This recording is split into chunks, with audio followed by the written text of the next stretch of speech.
While President Ibrahim Traoré knelt in quiet prayer at dawn, a palace guard stood behind him, gun drawn, ready to end everything in a single silent moment. But what happened next turned an assassination into a revolution and exposed a plot far greater than anyone imagined. But before we reveal what Traoré whispered just seconds before the trigger was pulled, tell us where in the world you're watching from. And don't forget to subscribe, because this story is just the beginning. The morning air was crisp, still clinging to the coolness of night. Streets lay silent beneath the pale glow of dawn, with only birdsong breaking the stillness. But within the lush, guarded grounds of the presidential estate, where dew rested, gently upon swaying petals and the breeze whispered through the trees, a man stood in silence, aiming a weapon directly at the back of President Ibrahim Traoré's head. Oblivious to the danger, the president was kneeling on the soft grass, deep in prayer, beginning his day in solemn devotion. There were no cameras, no security detail in sight, just him, the sky, and the weightless calm of early morning. But this calm was deceptive. The man standing behind him was not seeking peace. He had come to extinguish it. He had spent the night lying in wait, hidden in plain sight, dressed like a gardener tending to the palace's flora. But this man was no ordinary worker. His name was Daniel Cain. He wasn't from Burkina Faso. He was an American, but not a typical one. Cain was an operative, a clandestine asset embedded with surgical precision. His mission had the backing of high offices. Sent under orders from Côte d'Ivoire's President Alassane Ouattara and supported silently by powerful entities in Washington and Paris, Cain's task was simple: end the revolution before it spread. One clean, quiet shot would change everything. That's what they promised him. He slowly disengaged the safety of his silenced handgun, but just as his finger hovered near the trigger, a voice broke the silence. "You came a long way, only to meet your end here, didn't you?" Cain froze. The voice was soft, calm, delivered without the president even turning his head. How had he known? Before Cain could move or rationalize, the grass to his side shifted. In a blur, Traoré spun, kicked the weapon out of Cain's grip, and tackled him with bone-rattling force. Cain was trained in close-quarters combat, but what he hadn't accounted for was Traoré's hybrid fighting style, refined through years of military drills across Russia, Cuba, and the unforgiving Sahel. It was brutal, instinctual, unpredictable, and most alarming, the president didn't hesitate, not once. In under 10 seconds, Cain was pinned to the ground, both arms twisted behind his back. Only then did security forces arrive, flooding the garden, rifles drawn. But Traoré raised a, "Come hand, hold your fire. He's not just a hitman. He's a message, and I want to hear it from his own mouth." Cain was shackled and taken beneath the palace, to a cold stone bunker that rarely saw use. In the center of the dimly lit room sat a single metal chair. The air was thick with dampness and tension. Cain was forced into the seat, wrists chained to the sides. A moment later, President Traoré walked in, alone. No guards, no weapons. Just him, holding a small steaming cup of tea. He placed the cup on the table and sat across from the would-be assassin. "Let's talk," he said, Cain's eyes narrowed. "You already know where I'm from." "Say it out loud," Traoré replied. For the record, Cain's lips curled into a faint smile. "Langley, the agency. I was dispatched through unofficial channels. Washington knew. The plan came from Abidjan. Ouattara gave the green light." The air thickened. Traoré leaned back, eyes fixed. "Why would your president want me gone?" "You've become an infection," Cain answered. "You kicked the French out, opened doors to Moscow, and people listened to you. You've stayed in power longer than they expected. And worse, you've become an idea." Then Cain added something that twisted the knife deeper. "You think I'm the only one You're surrounded by traitors. Someone inside your palace handed me the gate code. They're meeting again tonight, planning the second strike." Traoré stood slowly, his voice unshaken. "Then I'll attend that meeting myself."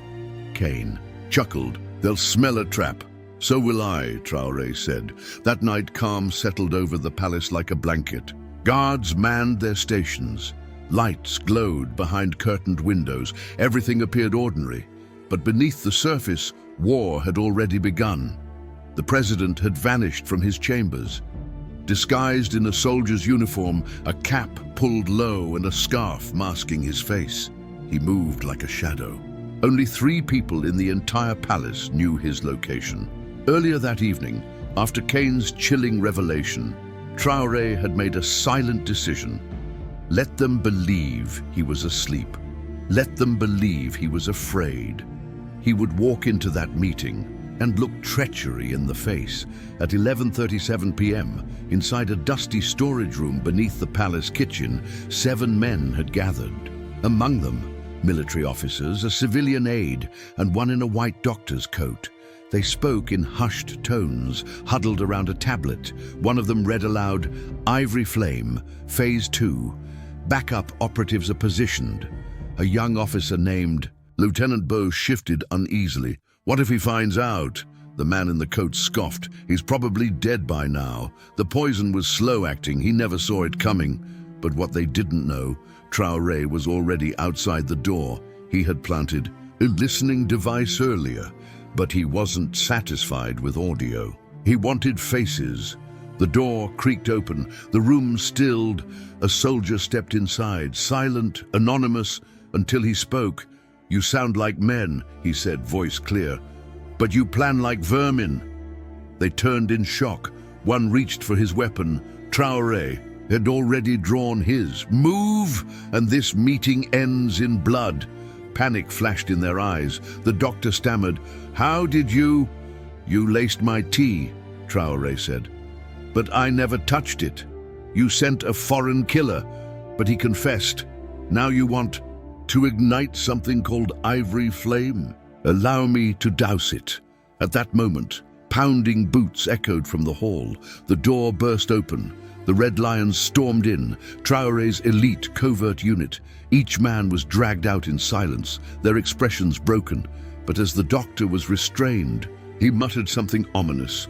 "You've stopped the bullet, but not the viper. There's another above me, closer than you think, and he's already making his move."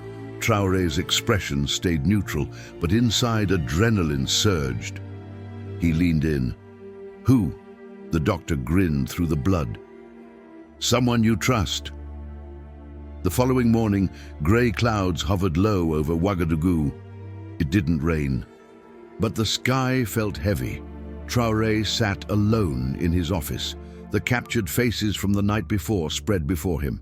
Officers, a palace medic, civil servants, all traitors. But one photo was missing, the man pulling the strings. "We still haven't caught the real leader," Traoré said to his intelligence chief. "Someone in your shadow," the man replied. A soft knock interrupted them. A courier handed over a message, sealed and official-looking, from the U.S. Embassy. Its content was brief.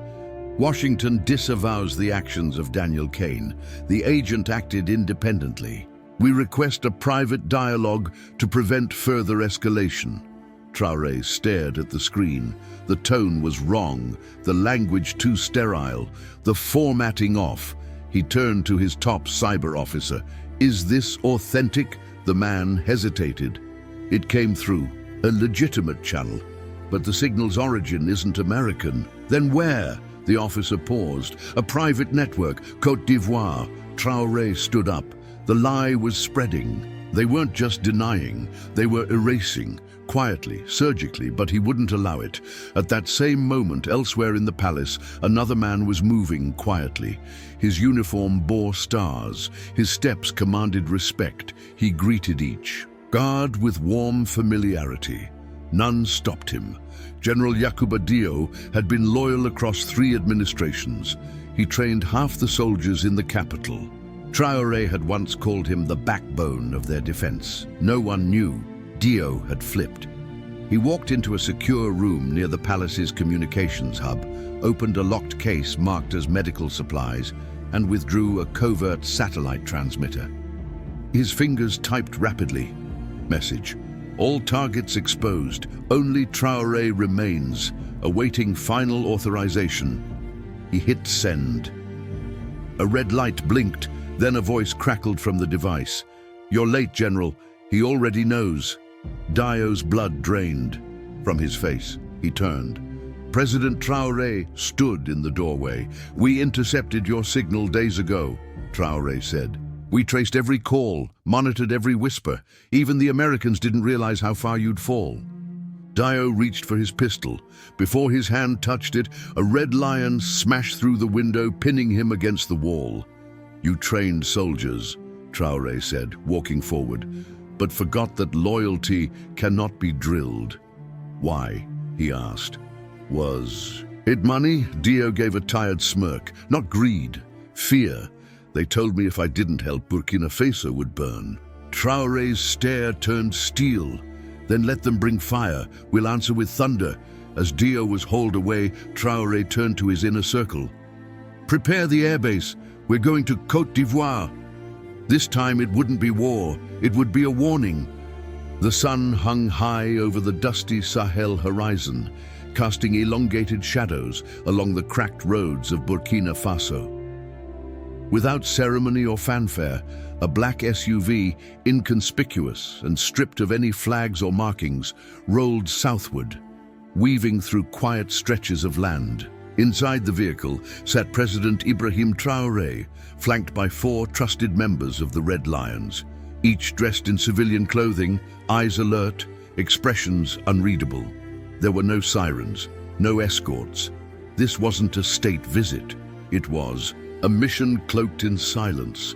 Their destination, the remote border station between Burkina Faso and Côte d'Ivoire.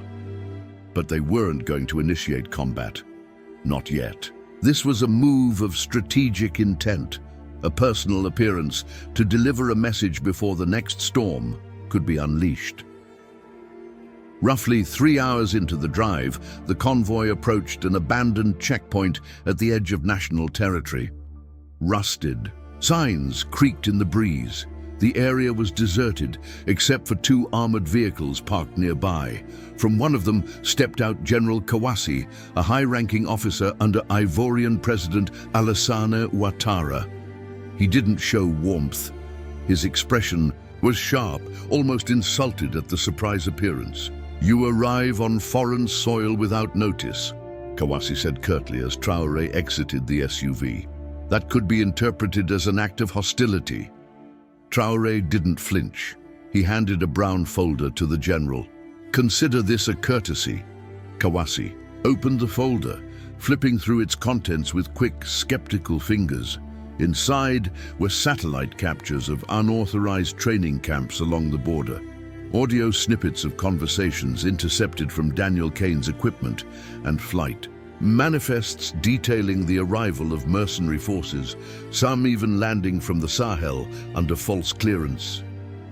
Kawasi chuckled darkly. You have no idea what you're caught in the middle of, do you? Then enlighten me, Traoré said firmly. The Ivorian general leaned in, voice lowered. This isn't just Ouattara's doing. He's part of something larger. What you started, your revolution, your refusal to bow, your rejection of foreign currency, your alliance with anti-Western forces. It scared a lot more people than you think. You've lit a fire, and the powers that be don't intend to let it spread. Traoré remained stone-faced. So it's not about what I've done, it's about what I represent. Exactly, Kawasi replied. Control, stability. They want Africa, manageable, not defiant. But before the conversation could continue, a more chilling revelation slipped from Kawasi's lips. By the way, do you know where Kane is now?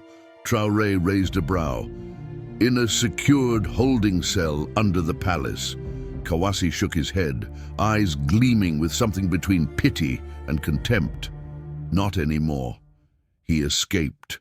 Last night. With inside. Help! Back in Ouagadougou, alarm bells had already begun to toll. Panic rushed through the palace corridors as guards flooded into the lower levels. What they found confirmed the worst. 2 palace staff members unconscious in the hallway near the underground bunker. The surveillance system had been disabled for 6 exact minutes, just enough time for someone to enter, extract the spy, and disappear. There were no visible tracks, no alerts were tripped. Kane had vanished.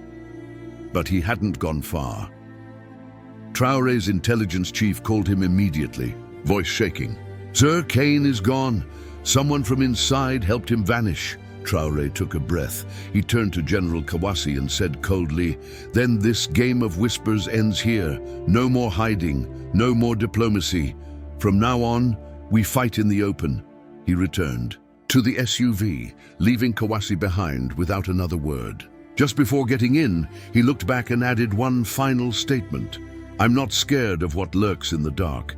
I am the storm that walks in daylight." 2 days passed. The presidential palace was under full lockdown. Entry points were restricted. Guard rotations were shortened. Every member of staff underwent thorough vetting. No one was above suspicion, not even those who had served for decades. Trust had become a rare currency, but the most troubling issue remained. Daniel Kane had vanished without a trace. No sightings, no thermal hits, no satellite data, which could only mean one thing. "He's still in the country," Traoré told his Security Council, "and someone is hiding him." Instead of holding public meetings or making emotional declarations, Traoré opted for something different. Operation Tinga, a silent internal audit of the entire government. Only a handful of Red Lions knew of it. Their mission: watch, listen, record, follow. For 3 nights, covert agents shadowed ministers and aides. They tapped phones, monitored secretive rendezvous, and intercepted encrypted communications. And soon, one name began to surface, again and again: Colonel Hamadou Sangaré, Minister of Defense. A decorated war hero, Sangaré had served with honor during the Sahel campaigns. He was soft-spoken, rarely drew attention, and had always appeared loyal to the president. But sometimes loyalty speaks too little, hides too well. On the 4th night, a Red Lion unit followed his car after midnight. It didn't go to his home. It didn't stop at the defense headquarters. It drove quietly toward an old colonial mansion, near the outskirts of the capital, abandoned since the 1980s. Through a cracked window, the Red Lion agent peered inside and froze. Daniel Kane was there, alive, disheveled, but safe. Sipping tea, opposite him, Sangaré Traoré received the report at 2:04 a.m. He said nothing. He simply turned to his most trusted officer and issued the order. "We move at 3. No noise. No gunfire unless I say so." At 2:57 a.m., 3 unmarked black vehicles encircled the mansion. The president himself led the team through the back entrance. Flashlights were covered, weapons drawn, breaths shallow. Inside, Kane was reaching for his phone when the light switched on. He froze. Across the room, Ibrahim Traore stood, pistol aimed directly at his chest. "Didn't expect me this fast, did you?" Traoré said. Kane said nothing. Sangaré, already restrained by a Red Lion, looked up, defeated. "They promised peace," he mumbled. "You nearly sold your country," Traoré answered. "You handed them coordinates. You opened the gates for a foreign knife, all for a lie." Kane finally spoke, voice flat. "You're clever. I'll admit that. But this won't stop with me. I was just the tip.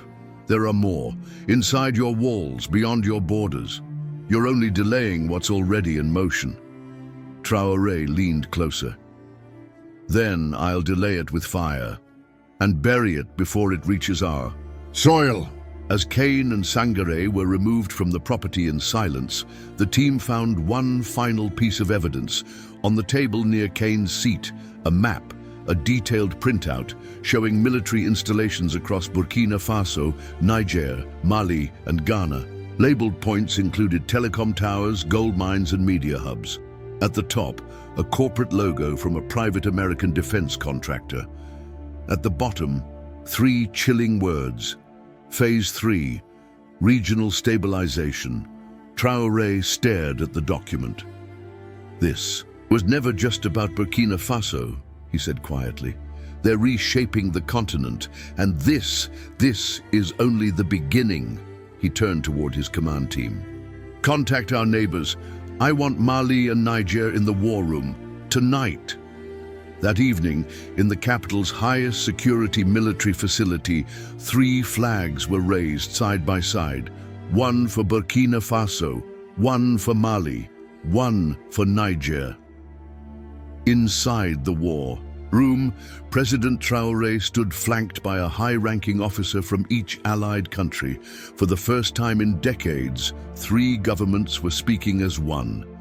"Our enemy hides behind contracts, embassies, and non-profits," Traoré began. "They come to us with loans and kind words. But beneath that, they carry guns, whispers, and plans to divide us.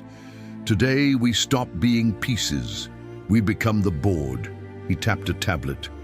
A map appeared on the main screen, glowing with red markers. Across the region, nodes from Kane's intercepted files.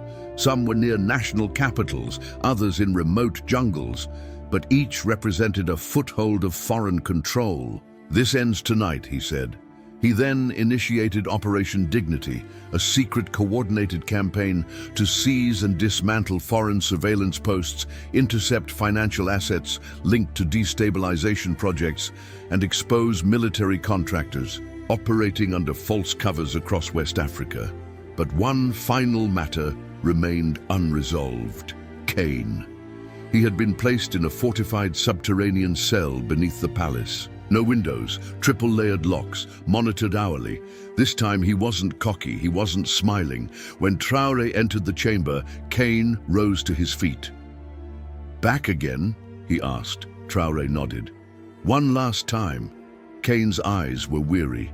"You think this is over?" Traoré didn't answer. He tossed a thick file onto the table. Kane flipped it open. Inside were pages of proof. Records tying him to failed coups in Liberia, Guinea, Chad, and Sierra Leone. Photos, financial ledgers, even intercepted instructions from backers unknown. "This was never personal," Kane said finally. "It is now," Traoré replied. "You crossed my borders, aimed at my life, corrupted my friends, and tried to dismantle what we built." He paused, then added, "And I'm still here." Just then, a monitor on the wall came to life. News stations from across Africa began to stream simultaneously. Anchors spoke in varied languages, but the message was the same. Something was happening in Burkina Faso. Traoré turned to the camera and addressed the continent. "Africa is done being managed, done being told who to trust, who to follow, who to fear. Today, we name every hand behind our oppression, and tomorrow we reclaim every inch they tried to take. From coastal villages to mountain towns, from crowded cities to silent deserts, the words echoed. Crowds erupted in cheers, soldiers stood at attention, elders wept. And far away, in an undisclosed foreign base, a man in a black suit put down his phone and whispered, "He made it through. Cancel the plan. We'll find another way." Back in the cell, Traoré turned to Kane. "You came to break a country, but instead you gave it purpose. Now go tell them." He paused. "We are awake now." The world had taken notice. Within hours of President Ibrahim Traoré's televised address, whispers turned into headlines. News outlets scrambled to interpret the message. Global analysts appeared on screens dissecting every word. And intelligence agencies in foreign capitals began working overtime. The calm of diplomatic language had been cracked open, and what poured out was defiance, raw and unapologetic. In West Africa, the impact was immediate. In Mali, civilians gathered in public squares waving flags and chanting songs that hadn't been heard in years. Freedom songs, old resistance anthems. In Niger, community leaders invoked ancestral unity. In villages scattered across Burkina Faso, farmers paused their work to pray, to weep, to hope. Something had shifted. Inside Traoré's command bunker, the feeling was different. The euphoria outside didn't touch the war room. Here, maps glowed with red, white, and blue pins. Markers showed recent troop movements, strange cargo flights, and encrypted communications traced to shadowy corporate hubs. The president sat at the center of the table, his expression carved from focus. Beside him, commanders from Mali and Niger listened closely as Traoré outlined Operation Dignity's next phase. Phase 1 had already been launched. Covert teams stormed hidden surveillance sites disguised as aid warehouses and telecom facilities. Agents retrieved classified files, disabled networks, and shut down suspicious bank accounts holding millions in foreign-linked slush funds. A quiet war was underway, and the enemy hadn't yet grasped how fast the tide had turned. Now came Phase 2. Satellite interference is increasing, Traoré's cyber chief explained. Foreign satellites are attempting to track Red Lion movements. We've rerouted our data flow through military-grade encryption, but the attacks are evolving. Traoré nodded. Then we escalate faster. We deny them time. A Nigerian general leaned forward. There's chatter that several private military convoys are moving toward northern Mali. They may attempt to plant false flag incidents to discredit the alliance. We'll expose it before they strike, Traoré said. Record everything. Let the world see them for what they are. Then he turned to a separate screen, one displaying a map of regional media outlets. Several news stations had quietly received funding from offshore firms. Their job wasn't to inform, it was to shape perception, to spread the idea that resistance was chaos, that sovereignty was danger. Silence them? An aide asked. No, Traoré replied. Flood them with truth. Feed them the footage, the documents. Let them decide if they want to lie when the whole world is watching. As the command room shifted into high gear, another piece of intelligence came in. Small, seemingly unimportant, but Traoré recognized its weight immediately. An encrypted radio signal had been detected on the eastern border. It was brief, but the origin matched the same military satellite device used by General Yakuba Dio, the traitor captured days earlier. Traoré's eyes narrowed. He's trying to reach someone. Within minutes, his tech team triangulated the signal. It had been boosted from a nearby medical convoy, transporting supplies to a clinic near the border. Only the clinic didn't exist, not in any official registry. Intercept the convoy, Traoré ordered. Quietly. On a dusty back road 2 hours from the capital, a Red Lion unit disguised as aid workers set up a faux vehicle checkpoint.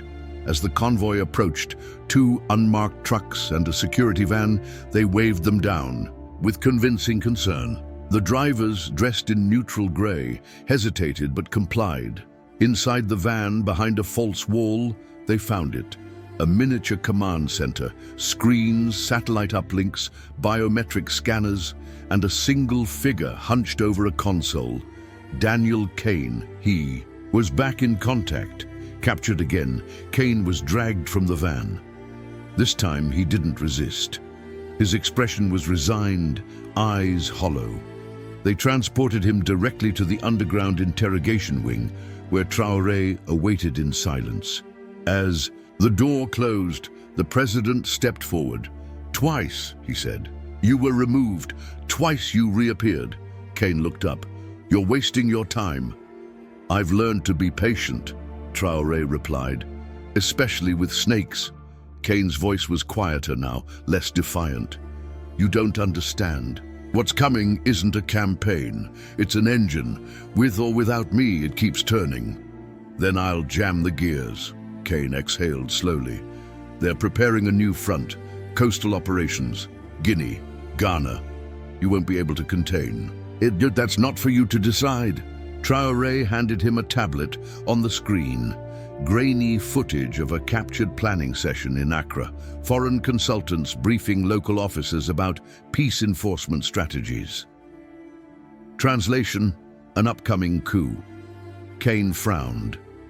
"You're fast." "No," Traoré said. "You're predictable." As the intelligence web expanded, the alliances deepened. Traoré, along with Mali's and Niger's commanders, proposed the formation of a joint defensive bloc, a standing military, economic and technological partnership, independent from colonial-era influence. It would have its own bank, its own currency, its own digital infrastructure. "We will not depend on foreign threads," Traoré said, "because threads become nooses." Opposition came swiftly. Foreign diplomats issued warnings under the guise of concern. Anonymous letters arrived at embassies suggesting economic consequences. Social media campaigns erupted, calling Traoré a radical, a threat to international stability. But the continent had seen this pattern before, and this time it didn't buy the script. In Senegal, young students painted murals of Traoré standing over a broken chain. In the Congo, farmers began pooling funds to support independent food banks. In Cameroon, opposition leaders requested meetings, not with the West, but with the alliance forming in Ouagadougou. Something was shifting. The foreign planners had predicted fire and fear. They hadn't predicted unity. Then came a warning Traoré didn't expect. His intelligence team intercepted a message not meant for them, but accidentally bounced through a misrouted satellite link. It wasn't encrypted, it wasn't formal. It was a voicemail. The voice was unmistakable. General Kawasi, the same Ivorian officer Traoré had confronted at the border. In it, Kawasi spoke softly. "They don't understand what he's doing. They still think he's trying to survive. But he's building something bigger than they realize. If they don't stop him now, the whole map changes." He wasn't speaking to an officer. He was speaking to a private contractor, an international weapons broker. Traoré replayed the clip in his quarters alone. The room was dark. The map of Africa lit the wall behind him. He stood still. They knew now, not just about him, about the idea. They weren't just trying to remove a man anymore. They were trying to erase a blueprint. He picked up a pen and underlined the words written in the corner of the map. "Sovereignty is not a slogan. It is a system." He turned to his aide. "Contact the others. Prepare them for what's next." "What is next, sir?" Traoré didn't blink. "They'll strike harder." Meanwhile, miles away, inside a fortified boardroom, in a European city, executives and retired generals reviewed a live feed of Burkina Faso. They weren't politicians. They weren't bound by flags. They were shareholders, and Traoré was a threat to their investments. One leaned back and said, "Let's approve Phase 4. Another nodded. But no more shadows. This time, full-spectrum engagement. Back in Ouagadougou, Traoré convened one final meeting before dawn. His voice didn't rise, but every word was iron. "They want escalation," he said. "We will give them revelation." He looked around the room. "Prepare the continent." The winds in Ouagadougou had shifted, not in the air, but in the rhythm of everything. People walked a little faster. Eyes scanned more sharply. Conversations dropped to whispers near government buildings. Inside the palace, silence had become a strategy. President Ibrahim Traoré wasn't holding press conferences. He wasn't tweeting slogans or making symbolic gestures. He was moving pieces on a board the world didn't know existed until now. Operation Dignity had entered its third stage, and with it came a flood of intelligence reports, audio intercepts, and field observations. Red Lion teams embedded in 3 different countries were sending coded updates by the hour. The patterns were becoming clearer. There wasn't just a campaign to unseat Traoré. There was an entire corporate military ecosystem, a mesh of private interests, state actors, rogue intelligence cells, and disinformation teams working in coordination. Their goal wasn't just to bring down one regime, it was to reset the balance of Africa without its people's consent. Inside the command center, a large wall screen displayed a digital map glowing with updated movements. We are now tracking the deployment of unregistered contractors arriving in Guinea-Bissau, said a Red Lion commander. They're masked as a mining security team, but equipped with gear far beyond that classification. Thermal scopes, encrypted radios, and tactical vehicles. Traoré didn't raise his voice. He didn't need to. Who cleared their airspace? Joint. Clearance from 2 regional aviation offices, both staffed by consultants trained in Europe. Traoré nodded slowly, then turned to his logistics officer. Start background sweeps. Every clearance, every signature, every chain of command, break it down. We're not chasing men, we're hunting structures. That sentence would become a defining phrase for what followed. Within 72 hours, Red Lions revealed 4 ghost companies operating out of West Africa's economic zones. On paper, they were trade intermediaries. In reality, they funded covert operations, bribed officials, and transported arms under the cover of humanitarian logistics. One of them, Talon Group, had quietly moved over $300 million in unmarked crypto into West Africa within 6 months. Another, Medcore Initiative, registered as a healthcare NGO, had funneled satellite surveillance kits to bases near uranium fields. They're laying out infrastructure for long-term disruption, the Mali intelligence chief observed. Not coups, governance by proxy. Traoré responded with a direct order: seize every foreign-controlled supply depot and relay station inside alliance territory. Effective tonight. No announcements, no noise, just results. While governments scrambled to react, a more dangerous event unfolded quietly. In northern Burkina Faso, a Red Lion patrol disappeared for 48 hours. When they resurfaced, they brought with them 2 injured agents and one unthinkable discovery: a tunnel system, recently dug beneath an abandoned oil terminal near the Niger border. Inside, weapons caches, satellite dishes, classified documents in French and English. And a room lined with photographs, photos of every high-ranking official in the Burkina-Mali-Niger bloc. Dates, family info, travel patterns. At the bottom of the wall, a red mark over Ibrahim Traoré's face. "We were never dealing with politics," Traoré said upon reviewing the material.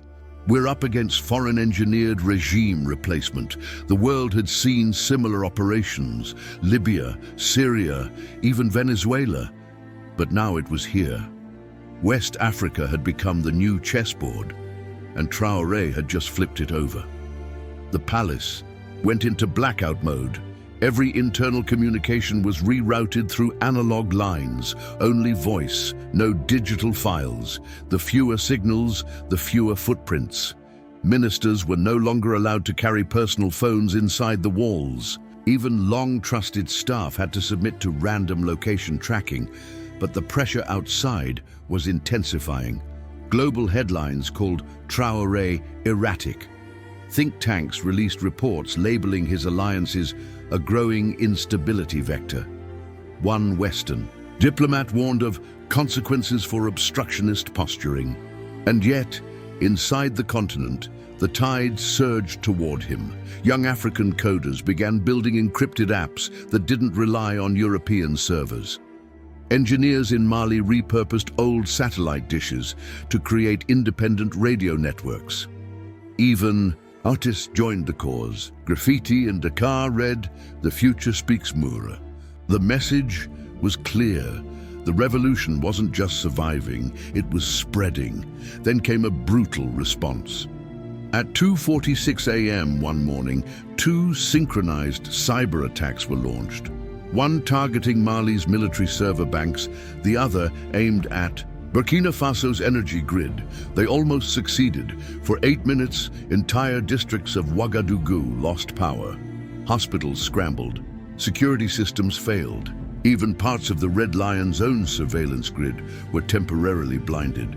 But at 2:54 a.m., backup lines kicked in, thanks to a contingency Traoré had insisted on weeks prior. A backup offline server grid, powered by solar, hidden deep underground, and guarded by red lions. When the lights returned, so did a message. A pre-recorded broadcast appeared on every recovered screen in the Alliance's network. Traoré's face. "No lights, no problem," he said. "We don't need electricity to see through lies." Across the region, laughter erupted, but in Washington and Paris, frustration boiled. In retaliation, a new weapon was deployed: disinformation.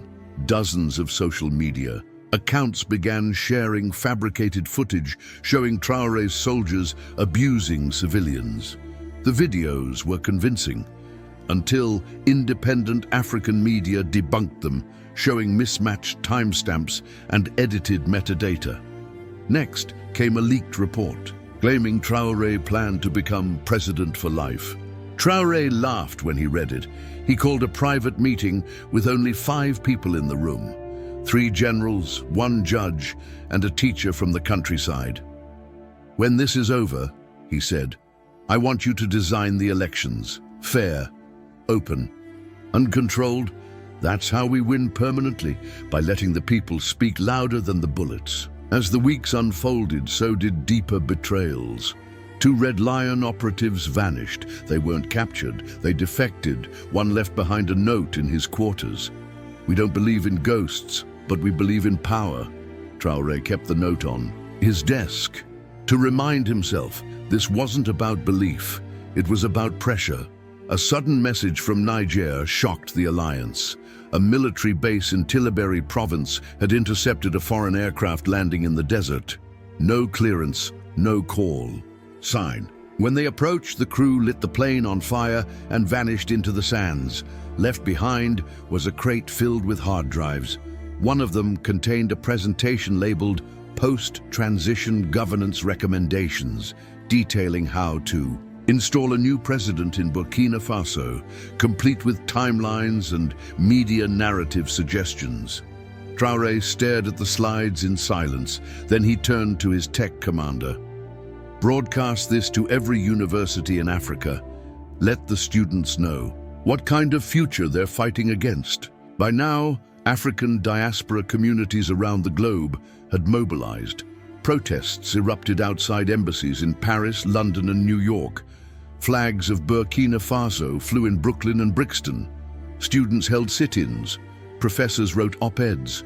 An African voice had risen, and it wouldn't be dismissed again. Back in the capital, Traoré sat in a room lit only by the hum of projector screens. The air smelled of dust, adrenaline, and something else: change. His team had just decrypted a final message. It came from a private chat log between Daniel Kane and an unknown handler. "Phase 5 is ready. Final trigger requires visible collapse. Fuel the narrative of civil fracture. Then insert next asset." Traoré read it 3 times. Then he looked up and said, "Let's give them something they never planned for." He picked up a pen and drew a new line on the map, a new corridor, a new idea. New front line. The days that followed were unlike any Burkina Faso had seen in its history. The air held a pressure that wasn't atmospheric. It was historical. You could feel it in the rhythm of the soldiers' boots, the tension in every conversation, the steady resolve in the eyes of a nation under siege. But this time, the siege wasn't from the outside. It had crept in from within, masked as diplomacy, cloaked as trade, and whispered through the mouths of familiar faces. Inside the war room beneath the palace, President Ibrahim Traoré stood, facing a trio of floor-to-ceiling screens. They weren't showing weather maps or troop positions. They were tuned to live satellite feeds, military buildups across borders, convoys rerouting through civilian corridors, and encrypted signals bouncing from relay posts across the Atlantic. To any outsider, it might have looked like chaos. To Traoré, it was a map of intentions. "We've confirmed the identity of the final handler," said his intelligence chief. Not a general, not a politician, a corporate envoy tied to 4 different private military contractors and 1 mineral conglomerate. Traoré didn't blink. Send his name to Mali and Niger. Let them be ready. He turned to the 3rd screen, now showing intercepted internal briefings from a think tank in Brussels.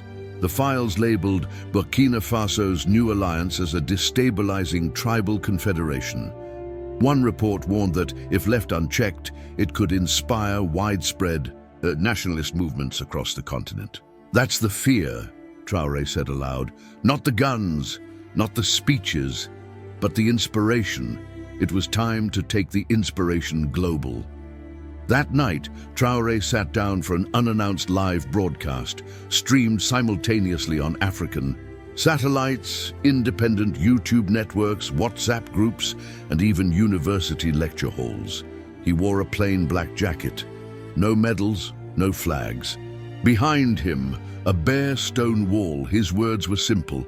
My name is Ibrahim Traoré. I was not born into power. I didn't inherit this office. I earned it through battle, through loss, through blood. And I don't come to you as a president tonight. I come as a son of Africa, one who has seen what silence costs us.